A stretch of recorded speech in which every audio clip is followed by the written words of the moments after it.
We have a lesson that we might give a lot of thought to these days. There's a great deal of criticism of television programming, but that is not going to be the burden of my discussion this morning. I have something else that seems to me to be infinitely more important, and that is that man is no longer simply a biped without feathers, as Diogenes likened him. Man is a thinking creature. He should not be brought up by a trainer like a dog. He should not be taught only to obey. He should not be fed because he obeys. He should not have a life of luxury, perhaps, because he happens to obey a rich person. The actual problem is that the human being has a mind that was given to him to think with. It was an active organ to do something. It was not simply a receptive faculty to listen, to hear, and to see. Most people in various fields of activity never participate in those practices and policies which stretch the mental power and make it do things that we want it to do. In the modern world, we train the mind by education to give us a profession or a trade or a craft or membership in a union or whatever it may be. We listen to the instruction, we get the job, we stay with the job, and in all this procedure we have done very little thinking. We have followed policy, we have obeyed rules, we have done what the boss told us to, and we may have taken a few special courses in computerization or something of that nature. But the real creative faculties of the mind have not been used at all. So at the end of one of these harrowing days, in which most of the harrow has now been eliminated, we go home, sit down in front of the television, and perhaps spend anywhere from 2 to 6 hours watching what? We're not watching anything that was going to make us really think a good deal. If it's an educational program, it will be turned off very quickly. We watch sports. We listen to the news, which is usually highly influenced politically. We go through a few horror dramas, westerns, a few very poor humor programs, and then settle down to the great run of family epics, in which we learn nothing, but may choose 1 or 2 characters to pull for because they seem to create sympathy, and 1 or 2 whom we love to hate because we don't like them. Now, this constitutes a big intellectual experience.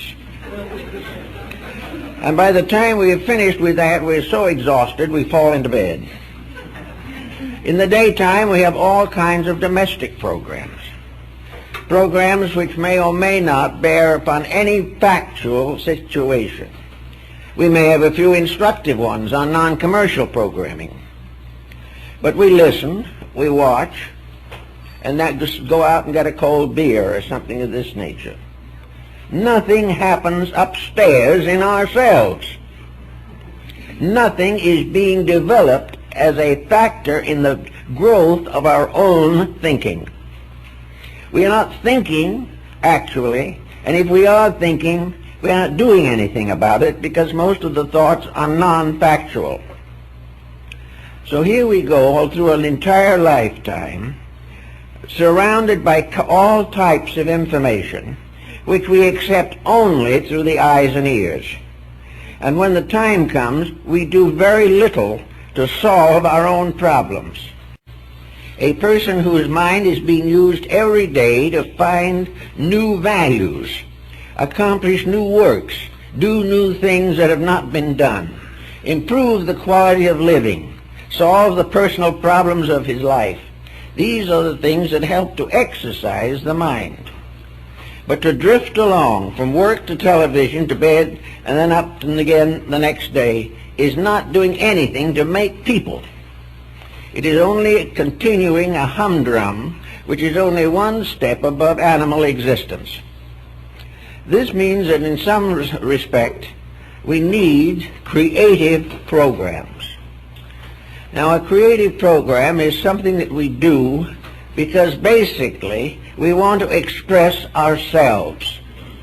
We do not wish merely to do what everyone else does. We want to do something that will satisfy our own inner impulses. But for the most part, these impulses just are not active enough to give us any positive directive.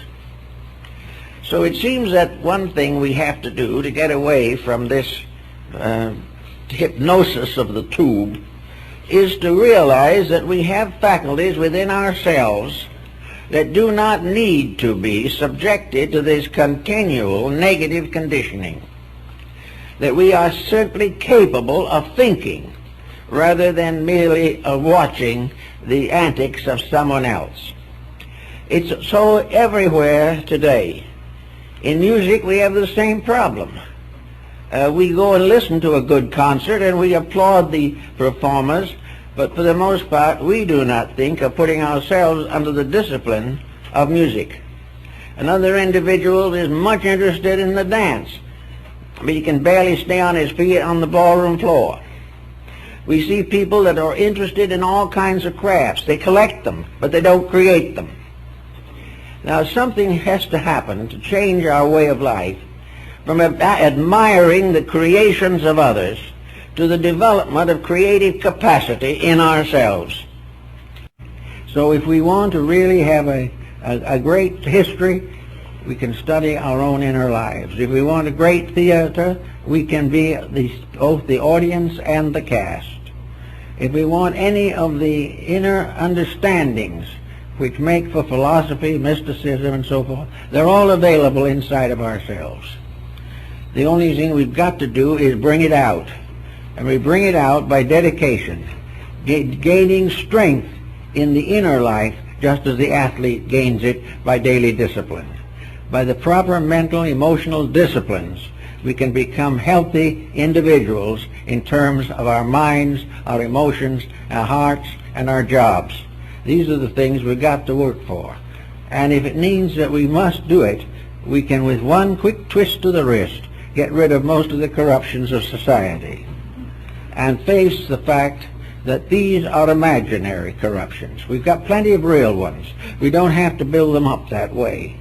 What we have got to do is find out what corruptions are still lurking in us and correct them.